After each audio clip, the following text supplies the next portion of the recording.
and far less colorful. Um, if you have the red book, go to page 80, and if you have the other book, go to page kind of bottom of 56, top of 57. All right. So this is when Hester and Pearl go to the governor's house because governor and the other kind of town elders want to take Pearl away. And we get a lot of descriptions of what this place is like, and those descriptions are important. And I understand, for a lot of us that the descriptions and stuff is dull and not all that interesting, but everything in the book is in there for a reason. Okay, and as we move into more writing your own essays, trying to figure out what the purpose of those things is, why those things are in there is important. Um, one of the things that's described on the wall hung a row of portraits representing the forefathers of the Bellingham lineage. Some with armor in their breasts, and others with stately ruffs and robes of peace.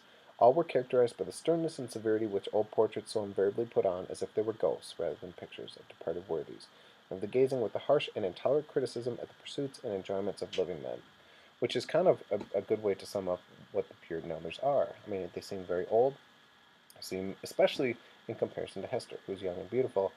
It just seems like a really fairly unfitting group of people to be judging her and punishing her the way they are.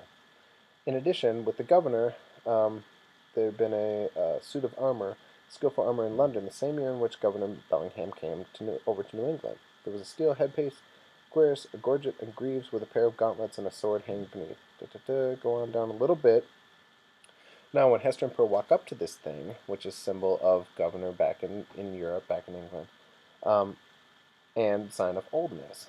They look in the and at the bottom of the page. Hester looked by the way of humoring her child, and she saw that owing to the peculiar effect of the convex mirror, the scarlet letter was represented in exaggerated and gigantic proportions, so as to be greatly the most prominent feature of her appearance. In truth, she seemed absolutely hidden behind it. So we get this symbol of really old people and of Europe, and once you see it in that, just due to the shape of the metal of the suit of armor, it makes the Scarlet Letter itself look gigantic. So much so, like if you've ever been like in a kind of fun house with the mirrors that kind of distort and either make you look really wide and short or really tall and skinny. It's one of those types of things, and it just really makes it stand out in a way that it wouldn't to most people, which is a little bit of symbol for you. Going on a little bit, go to page 83 in the red book, and then 61 in the other one.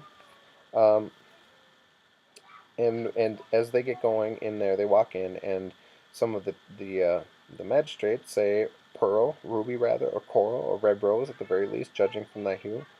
Responded the old minister, putting forth his hand, but where's thy mother and mine?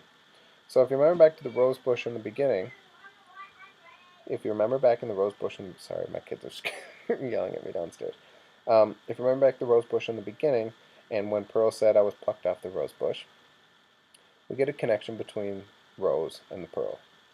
Strike that, reverse it, between pearl and the rose.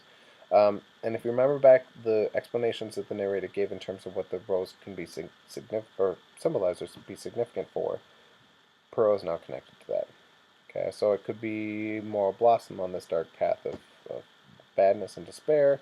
It could be springing up under the footsteps of Anne Hutchinson. All those different things now can be applied to pearl.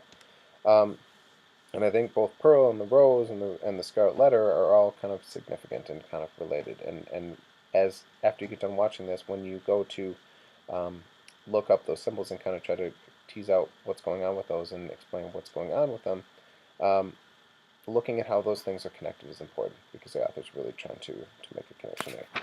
Go forward a couple more pages, 86 in the red book and then 64 in the other book. This is when Hester really kind of steps up her defense in terms of why she should be able to keep Pearl and demands that Dimmesdale speak for her. Speak thou for me, cried she. Thou wast my pastor, and hadst charge of my soul, and knowest me better than these men can. I will not lose the child. Speak for me. Thou knowest, for thou hast sympathies which these men lack, and much more than those dudes know, because they had the affair together. Thou knowest what is in my heart, and what are a mother's rights, and how much stronger they are when that mother has but her child in the Scarlet Letter. Look to it. Look thou to it. I will not lose the child. Look to it. And Dimmesdale's immediate weenie reaction is to put his hand over his heart to try to hide his sin. Dimmesdale's explanation we kind of talked about in class, and that was the quiz yesterday. On the next page, after the end of this explanation, Chillingsworth said, You speak, my friend, with a strange earnestness. said Roger Chillingsworth, smiling at him. And there's a weighty import in what my younger brother has spoken, added Reverend Mr. Wilson. Okay, so Chillingsworth is giving a little bit of hint of like, you're speaking pretty forcefully about this. This is something like almost that he knows, and I think he does know at this point, even though he hasn't really come out and said it. But this is another one of those little things that he says to make Dimmesdale feel more uncomfortable and to feel worse and to kind of add to the mental torture that he's giving him. Almost done. Last page. Go to page 89. As a result of this, they let the town, the governor and people let Hester keep Pearl, and it comes out just as Dimmesdale said that she needs Pearl, and that Pearl keeps her on the straight and narrow, and that she's best equipped to raise Pearl. And as soon as they leave, they run into the witch. And we'll talk of Mistress Hibbins, who was related to the governor and the mistress of a magistrate, which is interesting because you would think, a la Crucible, that if you're a witch, bad things happen to you, but if you know the right people, then apparently it doesn't. Hist, hist, she said, with an ill-omened physiognomy, seemed to cast a shadow over her cheerful newness of the house. Wilt thou go with us tonight? There'll be a merry company in the forest, and I well nigh promise the black man the comely Hester Prynne should make one. Make my excuse to him, so please you. So witch invites him out to the woods to hang out with Satan in the middle of the night. Make my excuse to him, so please you, answered Hester with a triumphant smile. I must tarry at home and keep watch over my little Pearl. Had they taken her from me, I would willingly have gone with thee into the forest, and signed my own name in the black man's book, too, and that with my own blood. We shall have thee there anon, said the witch lady, frowning, and she drew back her head. But here, if we suppose, and this is one of those times when the obnoxious narrator kind of intrudes again, if we suppose this interview betwixt Mistress Hibbins and Hester Prynne to be authentic, and not a parable, was already an illustration of the young minister's argument against the sundering of the relation of the fallen mother to her offspring of her frailty. Even thus early had the child saved her from Satan's snare. So he was right. I mean, that the only thing that's really keeping her from either leaving and going hang out with Satan or becoming an Anne Hutchinson rebellious type figure is Pearl. And Dimmesdale recognized it, and Hester knows it. And the only way Dimmesdale could really make such a plea and be that effective is because he knows exactly why Pearl is so meaningful to Hester. I've talked to you for a long time now. So now what you're going to do in small groups, I'll have you number off. I think there's 6 symbols that you're going to be looking at, and substitute teacher's going to put those up on the board. So form 6 groups. I'll let you pick those because I'm not there to pick them for you. And what I want you to do is go through what we've read so far and try to find a couple examples of where those are found. And write down the quotes. This is practice for as we get closer to writing your own essays. And try to, using those quotes, explain what the function of that symbol is in the book.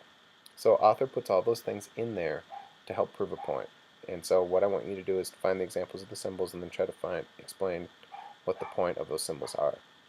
You don't need to write down a lot for this, but write down enough so that when I'm back on Friday, because I will be back on Friday, that we can go over it then. So if you have any questions, I